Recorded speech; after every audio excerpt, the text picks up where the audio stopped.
Greetings, young squires. This is Sir Rolland Paterlot, a faithful knight to the one true light, and you're listening to our series on how to face, fight, and defeat the 7 deadly dragons. We must now talk about the armor that will protect us from this dragon's lethal fire. It is important to remind you that slaying a dragon is not a one-and-done kind of deal. Dragons are persistent and pesky creatures, and the moment you think you have them defeated and let down your armor, they can wound you badly, spiritually speaking. Dragons can't be defeated once and for all until the end of time, when Jesus, who is the ultimate dragon slayer, returns and thrusts them into the eternal lair, for Jesus is truly the only one that can slay dragons. That means we must always be on our guard, and we must always wear our spiritual armor, and Jesus himself is the armor, St. Jerome told us. The legendary dragon slayer named St. Paul taught us about this spiritual armor in his great letter to the Ephesians, chapter 6. St. Paul loved writing letters to the people of God, which is why I have invoked his intercession to write you a letter as well. But I'm getting ahead of myself. St. Paul is the legendary slayer we will learn more about when we get to the yellow dragon. But for now, just know that St. Paul taught us about all the spiritual armor we're going to use to protect ourselves, at least most of it. And today's piece of armor that we will discuss is the helmet of salvation. Now, I've thoroughly watched the game film on the Red Dragon by studying the original Red Dragon, Satan, and all of his tactics and strategies to defeat us. Keep in mind that we actually need all pieces of the armor to protect us from all the dragons. But there's several reasons I want to highlight the helmet of salvation when it comes to Kenodox, the Red Dragon of Pride. First off, a helmet is designed to protect our heads. In my life, I've worn many helmets: football helmets, hockey helmets, bicycle helmets. These helmets all have the same thing in common. They have hard outer shells to protect my head. More specifically, there's a very important organ inside my head called my brain, which I need to protect. Our brains are an amazing gift from God. God even gave us a built-in helmet to protect this organ called our skull.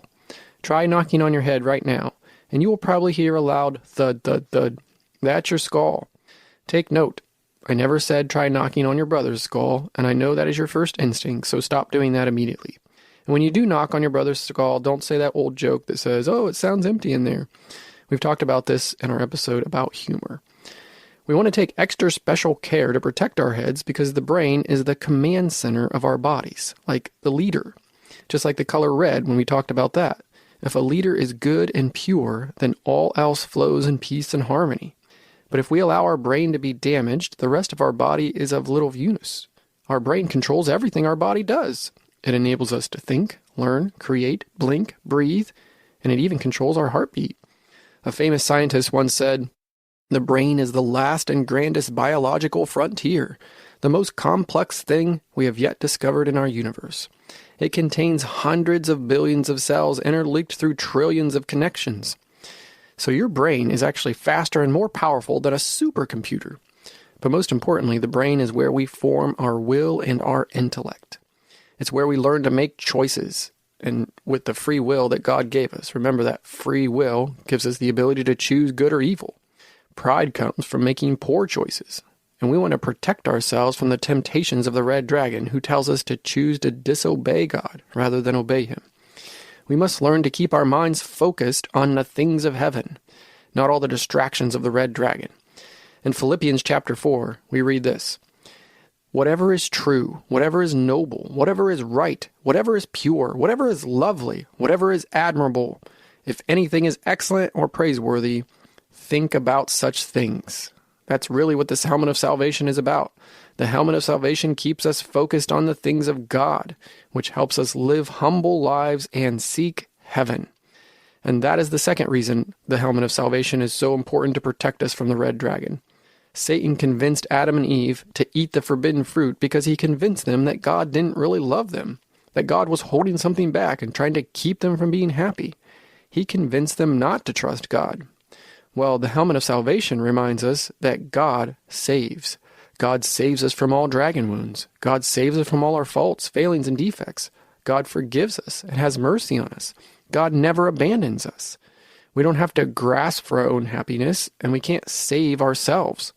The legendary dragon slayer St. Peter reminds us in the scriptures that we must trust Jesus to save us, which should give us great joy.